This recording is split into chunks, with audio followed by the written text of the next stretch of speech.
আল্লাহু আকবার, আল্লাহু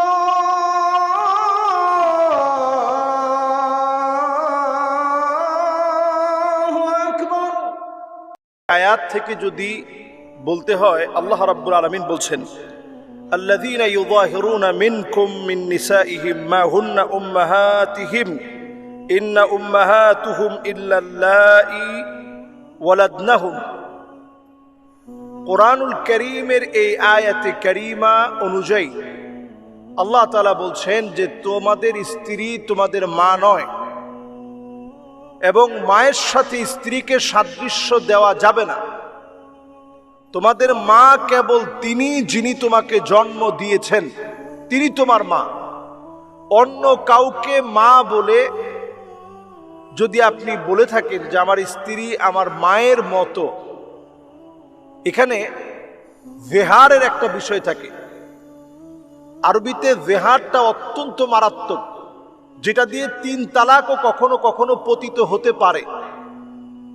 যেমন আমরা বলে থাকি যে আপনি স্ত্রীকে বললাম তুমি আমার কাছে আমার মায়ের মতো, উদ্দেশ্য যদি এই হয় যে তাকে 3 তালাক দিয়ে দিব, 3 তালাক শব্দটা বলা কঠিন, বা আমার ছেলে মেয়ে শুনলে কি বলবে, এমন শব্দ বলবো যে শব্দ দিয়ে 3 তালাক পতিত হয়ে যাবে। এই উদ্দেশ্য যদি কেউ বলে যে তুমি আমার কাছে আমার মায়ের মতো, অথবা তুমি আমার কাছে আমার মায়ের পেটের মতো, অথবা তোমার পিঠ আমার মায়ের পিঠের মতো, উদ্দেশ্য যদি এই হয়, মায়ের দিকে যেমন দৃষ্টিকে অবনত রাখতে হয়, এই দৃষ্টি আজকে থেকে তোমার দিক থেকে অবনত করে ফেললাম,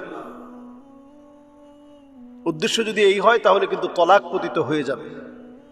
তবে হ্যাঁ, স্ত্রী অনেক বেশি কেয়ারিং, স্বামীকে অনেক বেশি ভালোবাসে, মহাব্বত করে, স্বামীর পছন্দ অপছন্দের খবর নেয়, স্বামীর ভালোবাসাকে অনেক বেশি দাম দেয়, মূল্যায়ন করে।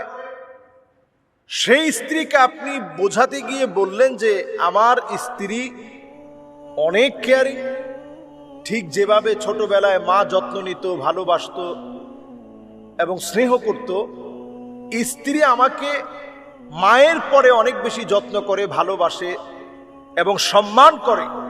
আপনি যখন এই কথা বলবেন, 2 কথার ভিতরে অনেক পার্থক্য। স্ত্রী আমার কাছে মায়ের মতো এই কথা বলা, আর এই কথা বলা যে স্ত্রী আমাকে অনেক বেশি ভালোবাসে, মায়ের মতো করে মা যেভাবে ভালোবাসতো, স্ত্রী এখনকার সময়ে বড় হওয়ার পরে অনেক ভালোবাসে, অনেক স্নেহ করে, অনেক শ্রদ্ধাও করে, সম্মানও করে। বিষয়টা অনেক বেশি আলাদা। যদি স্ত্রী মায়ের মতো এই কথা বলেন, সামাজিকভাবে এটা একটা অবক্ষয় বয়ে নিয়ে আসবে। সন্তানদের কাছে এটা লজ্জার কারণ হবে, মানুষের কাছে এটা লজ্জার কারণ হবে। এজন্য এই জাতীয় শব্দ বলা থেকে আমাদেরকে বিরত থাকতে হবে। তালাকটা 2 ভাবে পতিত হয়, একটা হচ্ছে সরিহ, আর একটা হচ্ছে কিনায়া, স্পষ্ট আর অস্পষ্ট শব্দ। আরেকটা হচ্ছে জেহার। জেহারের মধ্য দিয়ে তালাক সাব্যস্ত হতে পারে যদি ওই উদ্দেশ্য নিয়ে আপনি বলে থাকেন। এজন্য খবরদার, আমরা এমন কোনো তুলনা দিতে যাব না যেই তুলনা আমাদের জন্য ভয়াবহতার কারণ হবে। তবে এইখানে যে প্রশ্নটা এসেছে, এটা নিয়ে সমস্ত মিডিয়ায় তোলপাড় হয়েছে, সবাই এটা নিয়ে কম বেশি পোস্ট করেছেন। যেহেতু অনেক দিন ধরে তারা সংসার করছে, তাদের সংসার ভালো চলছে, এখন এটা নিয়ে শরীয়ত কি বলে এই জাতীয় কথা বলে ফেললেন যে আমার স্ত্রী আমার কাছে মায়ের মতো। তো এই যে কথাটা বলে ফেলেছে, এই কথাটা আসলে ভুল হয়েছে। এজন্য স্বামী স্ত্রী উভয় মিলে আল্লাহর কাছে তওবা করে নিতে হবে, কারণ এটা অসামঞ্জস্যপূর্ণ একটা কথা হয়েছে। আমরা স্ত্রীদেরকে প্রশংসা করব, ভালোবাসা দিব, তবে এমন কথা বলবো না স্ত্রীদেরকে খুশি করার জন্যে যেটা নিজেরা হাসির পাত্র হয়ে যাব। এই কথাটা এমন একটা কথা হয়েছে, নিজেরা হাসির পাত্র হয়ে গিয়েছি। সামাজিকভাবে সম্মানের জায়গায় বরং অসম্মান আমাদের জন্য বয়ে আনবে, এমন একটা কথা হয়ে গিয়েছে। এজন্য আমরা স্ত্রীদের প্রশংসা করতে গিয়ে সুন্দর সুন্দর শব্দ বলব। নবী আলাইহিস সালাতু ওয়াস সালাম যে শব্দ শিখিয়েছেন, নবীজি বলতেন আনতি হুমায়রা, তুমি রেগে গেলে আরো বেশি সুন্দরী হয়ে যাও, এটা একটা প্রশংসা।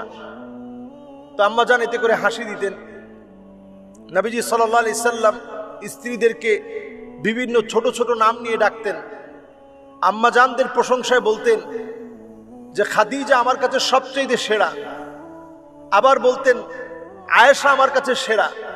কখনো কখনো খাবারের সঙ্গে তুলনা দিতেন যে আমার কাছে আমার স্ত্রীদের মধ্য থেকে খাদিজা আয়েশা এরা এত সেরা, সারিদ নামক খানা যেমন আমার কাছে সেরা। আরব দেশে সারিদ নামক খানাটা অত্যন্ত প্রিয় খাবার, রুটি ভাত ঝোল, গোশতের ঝোল মিলিয়ে একসাথে খাওয়া। তো রাসূল এই খাবারটা খুব পছন্দ করতেন, কিন্তু খুব বেশি সময় খেতে পারতেন না, কারণ সেই সময়ে সে সামর্থ্যটা ছিল না, খুব বেশি এই খাবারটা রাসূল খেতে পারতেন না। এই সারিদ খানার সঙ্গে রাসূল তুলনা করছেন, সারিদ যেমন আমার কাছে প্রিয় খাবার, এইভাবে খাদিজা আমার কাছে প্রিয় স্ত্রী। আবার আম্মাজান আয়েশা সিদ্দিকা রাদিয়াল্লাহু তাআলা আনহার প্রশংসা অন্য হাদিসের ভিতরে নবীজি করেছেন, খায়রু নিসাইল আলামিন আরবা'a, চারজন নারীকে নবীজি শ্রেষ্ঠ নারী বলছেন। এর মধ্যে আম্মাজানদের কথা নবীজি উল্লেখ করছেন, মারিয়াম আলাইহিস সালামের কথা বলছেন, এর মধ্যে ফাতেমা রাদিয়াল্লাহু তাআলা আনহা ও আরদাহার কথা বলছেন, এর মধ্যে আসিয়ার কথা বলছেন। তো নবীজি সাল্লাল্লাহু আলাইহি সাল্লাম যাকে যেইভাবে সম্মান দেওয়া দরকার নবীজি তাকে সেইভাবেই সম্মান দিতেন। আমরা অতিরিক্ত সম্মানের জায়গায় বসানোর চেষ্টা করব না। অতিরিক্ত শব্দ চয়ন এটা আমাদের জন্য কখনো কখনো ভয়াবহতার কারণ বয়ে আনবে, সংসারটা ভেঙে যাবে, মানুষের কাছে হাসির পাত্র হব। আল্লাহ তাআলা আমাদেরকে বোঝার তৌফিক দান করুক। তবে এটার মধ্য দিয়ে তালাক পতিত হয় না নিশ্চয়ই। উনি স্ত্রীকে ভালো বোঝানোর জন্য, কেয়ারিং বোঝানোর জন্য এবং অনেক বেশি যত্নশীল এটা বোঝানোর জন্য মূলত উনি বলেছেন। তবে শব্দ চয়নটা অনেক অসুন্দর হয়েছে, এই জাতীয় শব্দ চয়ন আমরা কেউ করব না। আসসালামু আলাইকুম ওয়া রাহমাতুল্লাহি ওয়া বারাকাতুহু।